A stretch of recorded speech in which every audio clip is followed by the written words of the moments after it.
Torture किया जाता है कि आप ज़मीन दीजिए तब आपको यहाँ पे दिया जाएगा। तो सभी समस्याओं को लेकर देखिए विस्थापन एक बहुत बड़ा मुद्दा है और ये हमको लगता है सेंट्रल मुद्दा है। हम इसको स्टेट लेवल मुद्दा नहीं कहते हैं, ये सेंट्रल मुद्दा है। और विस्थापन पूरे देश भर में विस्थापितों के बारे में कोई नहीं सोचने वाला है, कोई नहीं देखने वाला। हम शुरू से जब से विधायक बने, कोविड का टाइम आया, कोविड में भी हम लोग धरना प्रदर्शन किए, 5 लाख मुआवजा बढ़ाए हैं अपने क्षेत्र में।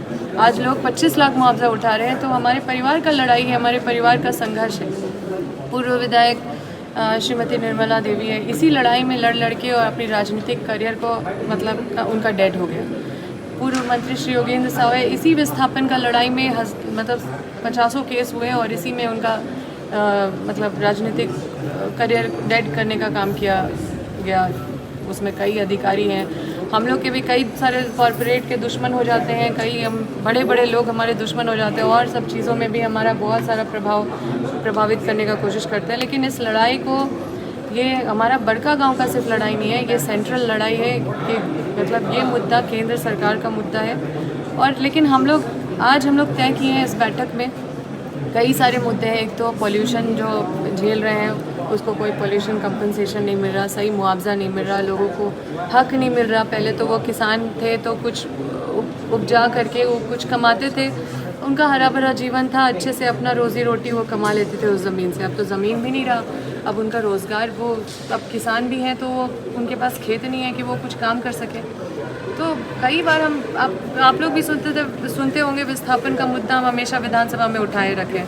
अडानी का बात है तो आज तक अडानी को घुसने नहीं दिया अपने क्षेत्र में। ये हमारे क्षेत्र के लोगों का भी काफ़ी सहयोग है, एकजुटता का परिचय जो गुंदलपुरा के लोगों ने दिया है उसका काफ़ी मतलब ये श्रेय उनको जाता है। लेकिन जहाँ आज कंपनी घुस गई है वहाँ पे लोभ से, छल से, प्रपंच से लोगों को मैनेज करके, लोगों को दिग्भ्रमित करके, लालच देके कंपनी घुसती है। इसमें काफ़ी स्तर पे संघर्ष करना पड़ता है कि आप लोगों को भी कैसे मनाएं कि आप मत भटकिए, लोग के चक्कर में मत पड़िए। और फिर बाद में जब लोग पछताने लगते हैं कि अरे हम एनओसी दे दिए, ये तो कंपनी अत्याचार कर रहा है, इतना सारा आश्वासन दिया लेकिन ये सब कुछ हम लोग को पूरा नहीं किया। तो हर स्तर पे संघर्ष है और ये विस्थापन का जो ये दर्द है वो समझने का ज़रूरत है। वहाँ पे ना मनरेगा का काम हो पाता है, ना कोई सरकारी योजना पहुँच पाता है, ना एनओसी मिल पाता है। हम लोग अपना विधायक मत से भी कोई काम नहीं करवा पाते हैं, उसके लिए हम लोग को बहुत दौड़ना पड़ता है एक छोटा योजना का एनओसी के लिए। और ना वहाँ पे लोगों को आवास मिल पाता है।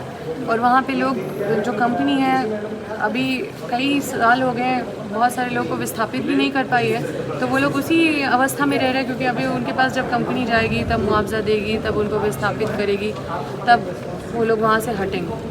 और जो आरएनआर पॉलिसी है, पहले तो आदमी को बसाया जाना चाहिए, उसके बाद उजाड़ना चाहिए। लेकिन आप देखिए बड़का गांव में ही सब जगह देखिए ना, हम तो देखे ही नहीं आज तक कि कहीं पे भी लोगों को बसाया जा रहा है उसके बाद उजाड़ा जा रहा है। तो इसमें क्या हुआ? आज बैठक हुआ है तो हमने डीसी महोदया से कहा है कि जो भी बैठक में ये एनटीपीसी के लोग बोलते रहते हैं कि हमको जो केंद्र सरकार या कोयला मंत्रालय से जो हम लोग को चिट्ठी आता है हम लोग बस उस पर काम करते हैं, हम लोग को और कोई चीज़ से मतलब नहीं है।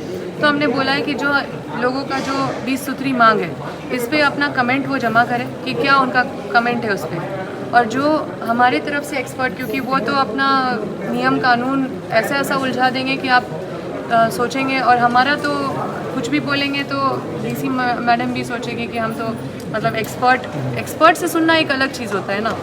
तो हमने एक्सपर्ट को लेके हम लोग आए थे आज। तो एक्सपर्ट अपने तरफ से सारा तर्क रख रहे थे, वो जवाब नहीं दे पा रहे थे कई चीज़ों का एनटीपीसी। और देखने से सभी जितने भी रैयत भी बैठे हुए थे सबको देख के लग रहा था कि गलत तो है एनटीपीसी। लेकिन फिर एनटीपीसी का कहना है कि हमारा जो भी है केंद्र सरकार का मामला है वो जो हम लोग को आता है वो हम लोग वहाँ से सुनते हैं। हमने बस ये कोशिश किया है कि इसको हम लोग केंद्र सरकार तक मतलब अपने स्टेट गवर्नमेंट से ये सारा प्रस्ताव केंद्र सरकार तक पहुंचाने का काम करेंगे ताकि ये जो कट ऑफ डेट वाला जो इशू है इसका समाधान हो सके, जो मुआवजा का इशू है इसका समाधान हो सके, कैसे 2013 लागू होना चाहिए उसका समाधान हो सके।